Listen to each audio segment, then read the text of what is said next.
Hello everyone, I'm Axel Wittek, and in this video I'd like to explain how you can pull together all the datasheets for the components used in the project at the touch of a button. If we go to Tools, Master Data, Part Management in the Properties of a Part, we will also find the External Documents field here. I now close the window again. And for a better overview, I have shown the field as a column here to explain the following facts. When we download an article from WSCAD the external documents field can be filled.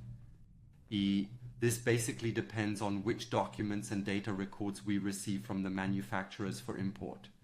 It can also be empty as shown here. However, if the field is filled, it can either contain an article link to the manufacturer's page. This would have the advantage that you always get the latest information on the article if you open the link. For example, we can immediately see whether the part is still available and if not, which successor part applies. However, it is also possible that a direct PDF has been stored, and this is exactly what this video counts towards.